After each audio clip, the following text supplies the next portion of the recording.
Hey guys, Trials of Osiris starts this weekend, and I've got a couple of tips and recommendations for people that want to go right into it.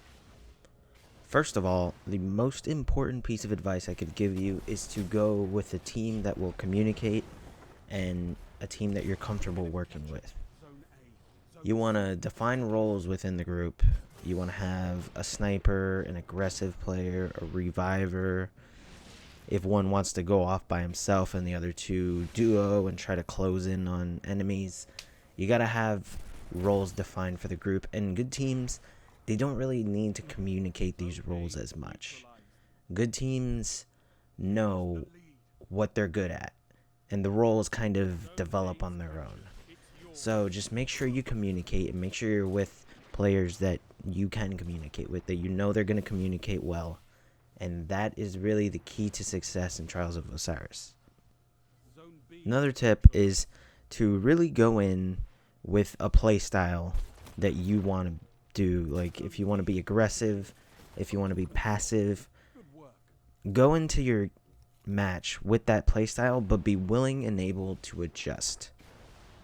Deciding to play passive or aggressive is really important because you want to control the match. You want to have the other team reacting to you. You don't want to be reacting to them because they will have the upper hand.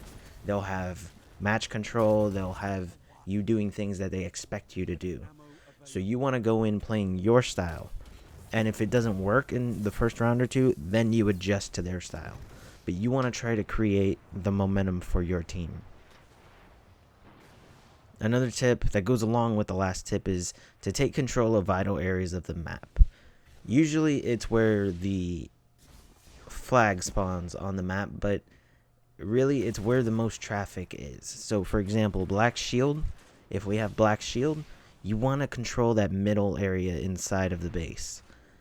Then you can work your way outside, because if you can control that middle area, that's 1 or 2 rounds won right there, because players tend to challenge you even when you have control of the map.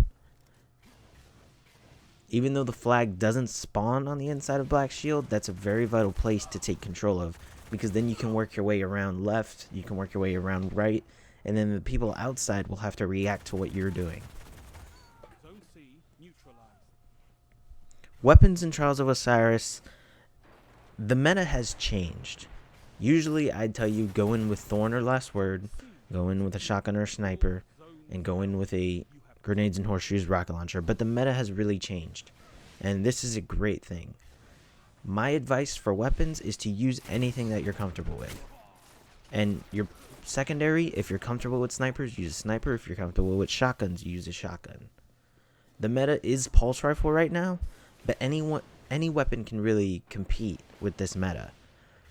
Pulse rifles are the better weapon, so if you're comfortable with pulse rifles, that's a good way to go.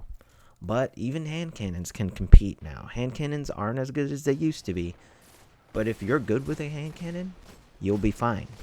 Just use whatever you're comfortable with. Use whatever you tend to succeed with in PvP. If I had to give specific weapon recommendations, for your primary slot, I think Hawksaw and Red Death are the way to go right now. Hawksaw is the faster firing, Red Death is the slower firing. If you want a more forgiving weapon, Hawksaw is definitely the way to go. If you're a really good shot, Red Death is amazing. For your special weapon, I suggest using the 1,000-yard stare. If you've gotten a good one, good for you. If not, the one you get in a quest is perfectly fine, and it has a really good perk for Trials of Osiris called Last Resort. For shotguns, obviously the Conspiracy Theory is the way to go, especially the quest one. The 300 power rangefinder performance bonus. It has rifled barrel.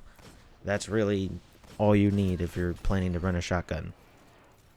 For your heavy slot, it's a little less important. The raid machine gun is a great way to go. The FWC rocket launcher is another great way to go if you want to use a rocket launcher. It has grenades and horseshoes. Grenades and horseshoes was nerfed, but it still works. Now on the topic of heavy weapons, the heavy weapon round is extremely important in Trials of Osiris because it can turn the tide of battle. Now, a lot of teams hang back for the heavy. Dependent on which map we get, You don't always want to do that. If you can easily get to the other team's heavy ammo before it spawns, you can get such a great advantage on the other team. Heavy weapons are great, but if you can stop the other team from getting the heavy weapons and surprise them in the process, it's a good way to win a round. Now, depending on the map is if you want to use this strategy or not. For example, Black Shield, both teams spawn on opposite sides of the heavy ammo. Both teams are pretty much in the same proximity to the heavy ammo. So you can't really rush the other team's heavy ammo. You can just have a strategy of we can send 2 people to this heavy and 1 person to that heavy. And that's really all you can do. But another example, Burning Shrine is a map where teams spawn on their heavy ammo. So if you can rush the other side and stop the other team from getting their heavy, that's a wonderful strategy to use. Another thing people say is to don't use super on heavy round. I don't agree with this. I agree to the extent that if you're a self-revive warlock, your team is down and the other team has heavy ammo, obviously you don't want to use self-revive there. You're going to get shut down immediately. But for example, if you have, say, a Blade Dancer, or even now a Hammer of Soul, and you're rushing the other team's heavy ammo, activating the super there is a great idea. You're going to cause complete chaos within the other team. They're not going to be able to get their heavy, and it even gives your team a chance to steal their heavy while they're worried about your teammate who's doing his super. So while supers aren't the greatest thing on heavy round, there's opportunities that you can use to really take advantage of using your super on the heavy round. Another tip I have for you is to inspect the opposing team pregame. You want to study their gear, see what they're running, what super they're running, what armor they're running, and then you can have an idea of how they're going to play. If you have a team full of self-revivers and snipers, don't expect them to be aggressive, because it's probably not how they're going to play. Really good players, yeah, they'll probably still be aggressive, but for the majority of people, that kind of loadout says that you're going to play passively, because you're going to want to revive, especially if they're running fast revive helmets. They're going to want to revive, they're going to want to snipe you, so they're probably going to keep their distance. A good way to combat this is to be aggressive. If you're being aggressive on teams that are passive, you're going to cause disruption. Now, if they're really good with their shot, there's not much you can do. But if they're prone to miss their shot in chaotic situations, rushing is a great way to disrupt. So if you inspect the opposing team and you study their gear, you can kind of get an idea of what they're planning to do. My armor recommendations for Trials of Osiris are definitely just to get the best light that you can. Remember, Trials of Osiris, power matters. So you want the gear that gives you the best light, especially now early on in the Taken King. Not a lot of us have armor that is specifically for PvP and high enough light level to matter. So this Trials of Osiris run, PvE players probably have a slight advantage over exclusively PvP players, because they're going to have the raid gear, which is a lot more light. If they're running Trials of Osiris at 280, 290, and you're close to 320, that's a huge power difference. And there's a chance you could one-shot them with a high-impact sniper rifle.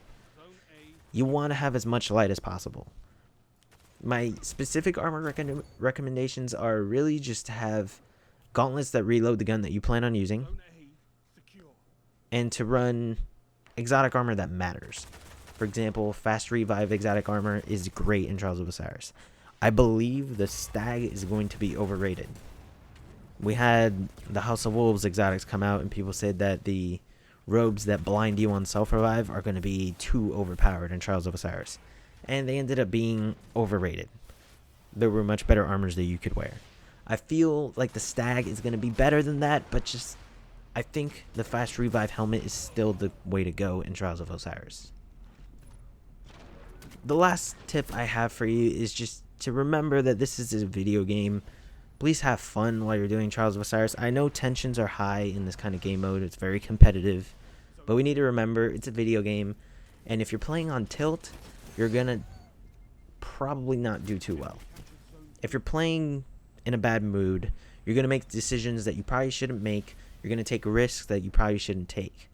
So I highly recommend that you calm down, take a few seconds, a few minutes between games, especially if it's a very close game and you're getting frustrated and you somehow come out with a win.